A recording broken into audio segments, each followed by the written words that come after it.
Thanks for coming tonight. I want to say that a lot of time was put into this presentation, but in the same link, I'll try not to go too much.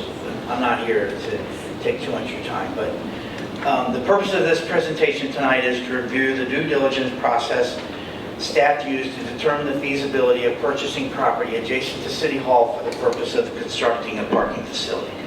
I want to point out that the due diligence process was strictly for the development of a parking facility and did not include any other types of uses. I also want to note that all files that are related to the due diligence process I've added to the city's website. This presentation will be added tomorrow morning. There's a link on the city manager's page titled Ross Property Due Diligence. Every report that we've received during the due diligence process.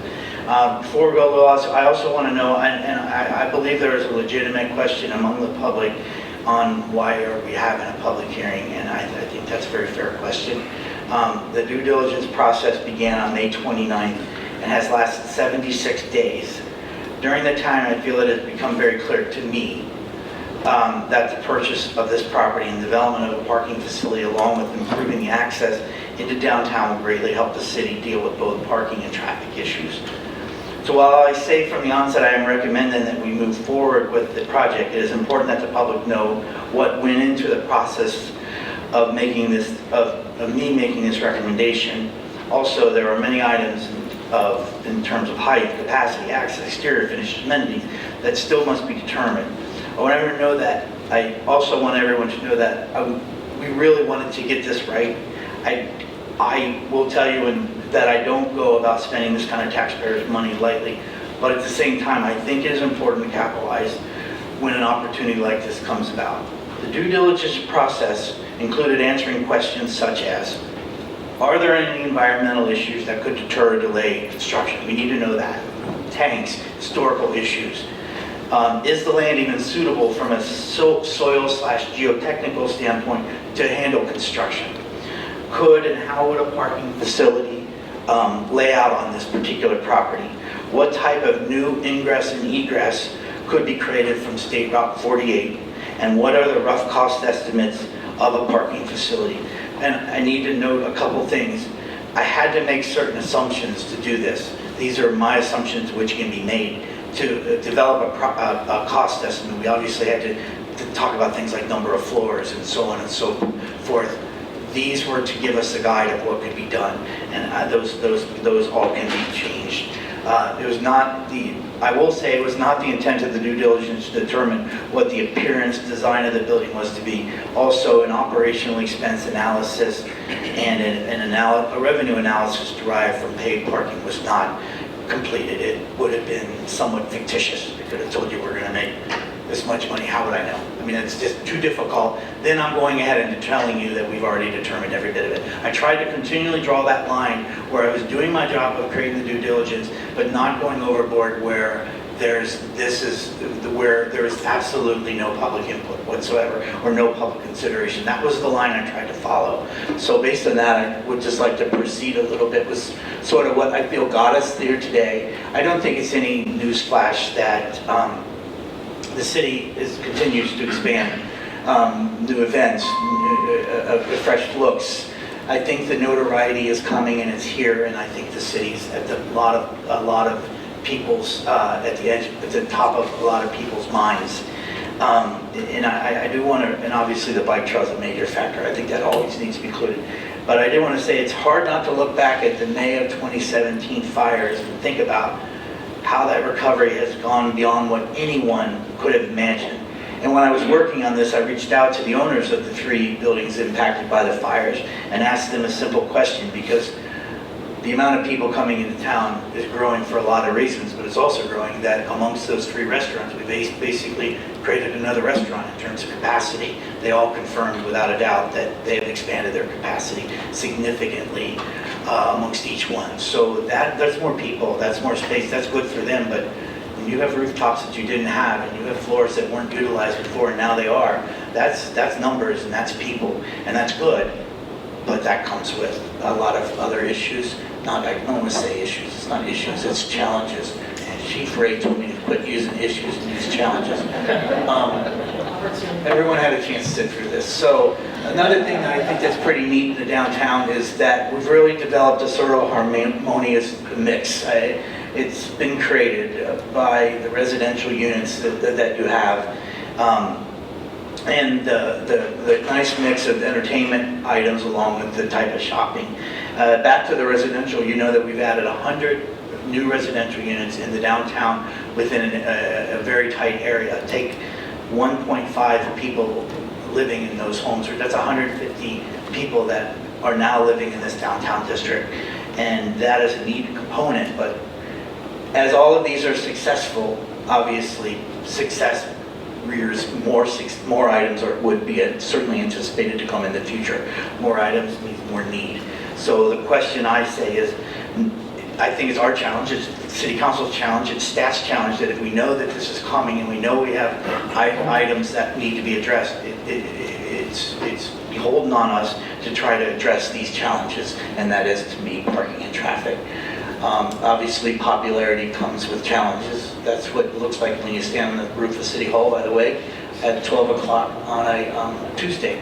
So, but I found it interesting when I was looking for comments. I went back to the question 4 of the downtown plan survey, which had exactly 499 respondents. And question number 4 was, what is your least favorite thing about Loveland?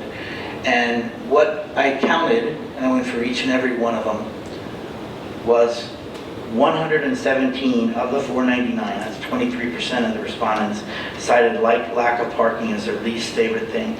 I'll also note that it was 221 of 499, which is 44%, cited traffic. So knowing that you are knowing that public parking, I thought it was important to show you what do we have in our downtown district in terms of public parking. And I included the Veterans site, and I included the nature preserve site, which in a typical day aren't often used, but they are there, and they are important. So right now, based on my counts, which is walking around up and down the streets, and we have 608 spaces currently in the downtown district. So I wanted to point out that downtown parking is not, the emphasis on downtown parking, we didn't wake up in 2019 and say, maybe we should start addressing downtown parking. This has been going on for many years. 2014, thus the old logo, the DPAC committee was formed. The Linda J. Cox parking area done in 15 or 16, the wayfinding studies. I know those are the items on the bottom are small, but they're relevant as the city has tried to come up with ways to push parking into areas like the nature preserve. I asked bikers what would make them want to go spend more time parking at the Linda Cox lot with unlimited parking, direct access to ODNR, and most of them say we like bike repair stations and restrooms. So we put a bike repair station up there. Restrooms a little trickier. But the city has been focusing for many, many years on parking. It's just a fact. And this effort didn't just start today. And I think it's safe to say, thank goodness the Linda J. Cox parking area was built. That's 125 spaces that every day is getting more and more use. And that is a good thing. But when you start to look at the city, from where would you expand? And where you look at expanding, when you know you have a creek to the north, you have a river to your west, and you have pretty much a mountain to the south, there are not a lot of available areas that would put parking in a prime location in the downtown district. That's just a fact. And one of the additions which led us to the Ross parcels. The Ross parcels, I felt, offer quite a unique potential possibility, because not only do they offer the size, but what I keep talking about is that what I think is also important is being able to have a new access point into the downtown district. So the Matthew Ross parcels in the most basic form, here's what you have. It's 11 parcels, it's roughly 1.15 acres in land. There's some little dinky ones you can't even see in there. But ultimately, that's what we have. Of that 1.158, let's be honest, some of that's out in the creek, so take away X amount of usable space. I'll talk about this later, but this does play into the city's future in terms of its connection to the Duke substation, which is being decommissioned. And that also adds a nice element to this property. So the due diligence, the day after the city council authorized me moving forward, I signed 3 contracts. I executed a contract with Alt-Witzig for phase 1 environmental. I executed a contract with Alt-Witzig for a soil boring core sample, and I executed a contract with McGill Smith Punching to help me with layouts. That's all we did, was layouts and designs and moving things around. First thing was phase 1 environmental. Basically, the phase 1 environmental simply, are there hazards? Are there environmental hazards? They made some basic recommendations, how the land's been used over the last couple of years, when additional dwellings were done, when something was demolished. But basically, since 2010, the property has remained. At the end of the day, you're looking for one sentence. You ever get an appraisal of a piece of property and it's 40 pages and you're looking for one sentence? With the phase 1 environmental, this is what you're looking here at the end. The assessment revealed no historical recognized environmental conditions, controlled recognized systems, recognized environment. Why is it important? Wouldn't have stopped the project, but it means long delays through EPA are not going to happen. Underground tanks are not going to happen. It just clears that. It's a check. It's a check. So the next step was, as I mentioned in the beginning, can this land even handle this? Is it even soil ready? So again, I went back to Alt-Witzig, and that's the purpose. The purpose was to evaluate the geotechnical suitability of the property for development. Investigation completed with 4 soil borings at those locations. That was done with there's a certain philosophy and a hammer and height, and it was classified as a Site C class. But at the end of the day, this is what you were looking for. Testing by Alt-Witzig concluded that the property can include construction with standard footers. Standard footers is what you're. Tell me what I'm supposed to read out of this, Mr. Kennedy. What you really want to read is that part of the sentence that says that this can be constructed with standard footers. So I just added the rest of that when I could have just really said that, but I thought I'd add some more pizzazz to it. So here's the first potential layout of the property. This is option 1, and these are just options. This option, option 1 is the garage goes to the south side, closer to the works. This is the parking facility. This is a surface lot. So the garage portion goes closer to the site, goes closer to the works. It would be 333 new spaces with 264 in the garage and 69 in the surface lot. The advantage to this site is we're closer to the bridge, farther from the railroad, so we would not be restricted by left-ins and left-rights. We would have a full board. Obviously, a restriction is a small portion of where we're coming through that property is under unknown ownership. So the city solicitor is working through that property, and we feel pretty confident that that's nothing that will cause us any issues. One of the nice things about this property is if we would be able to someday get access to the Duke Station, it's obviously easier to expand a surface portion, a surface lot, than it is to put an addition on a parking garage. The access, the other advantage is property. So it would be easier from this standpoint. The biggest proponent of this portion is that the access will have no limitations. You could come in, take a left, you can come in and take a right, you can do whatever you want because you're not going to be restricted.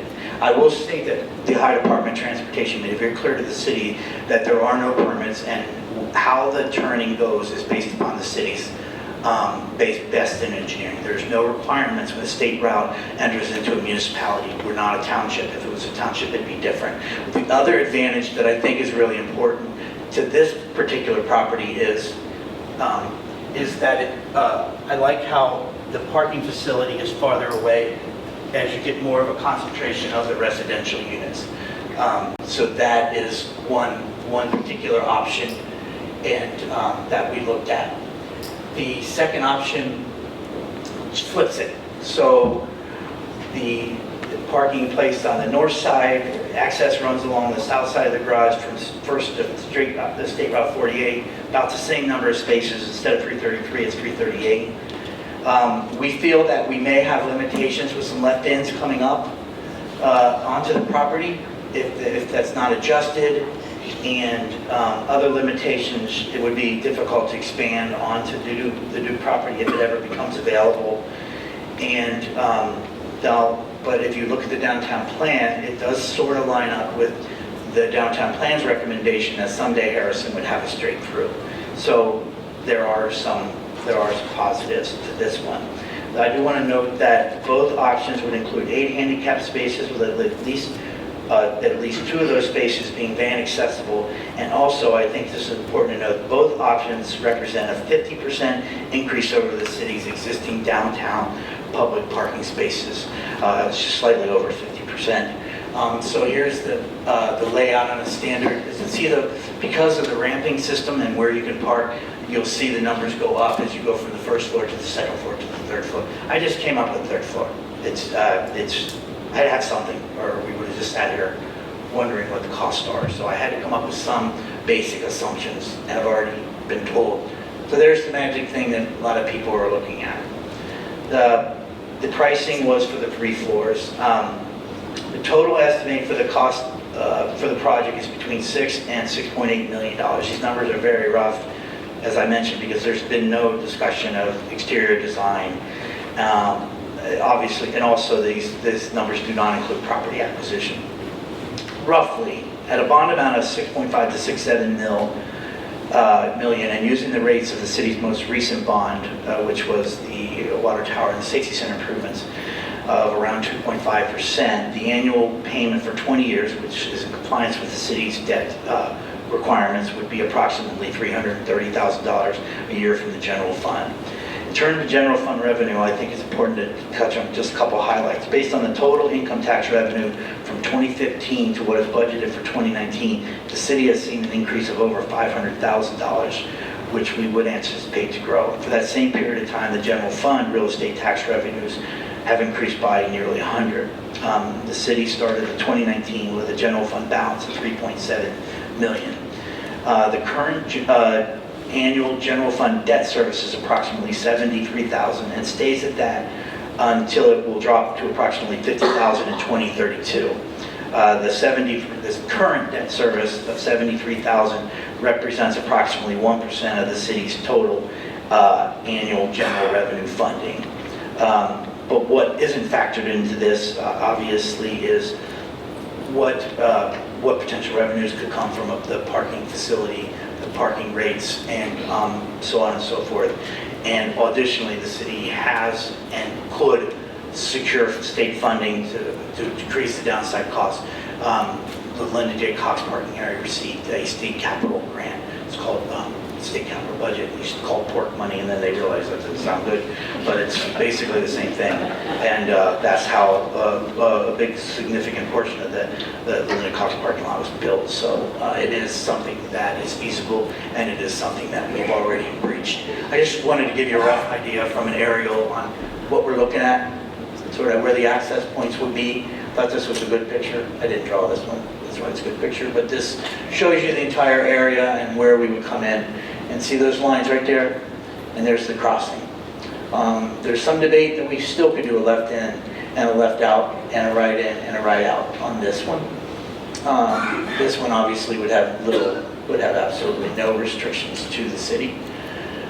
Just for fun, and I realized I could do it on the internet, I sort of added sort of what it would look like on the State Route 48. And one of the things that you forget, and again, I'm a strong proponent of, I don't think we ever would have thought X number of years ago that we'd be talking about a new road into downtown. So I think that is really what makes this property unique. I just wanted sort of a look of what we would have in terms of, and note that while I faked in the people in the cars, I didn't fake in the sidewalks. There is an existing network of sidewalks in this area. And what I like a lot about that particular area is the ability to feed the East Loveland 2nd Street area. Currently for sale, currently vacant on the side of that. I don't know what you can imagine, but if a parking garage can be deemed an economic development tool, I would certainly think that if the city was approached by anyone, let's just say a hotel or somebody wanted to do that, I measured it's exactly 250 feet from the entrance, the proposed entrance off of State Route 48 to this the sign right here. So to be able to say, yeah, you may not be able to facilitate parking, as much parking on your particular property as you would like.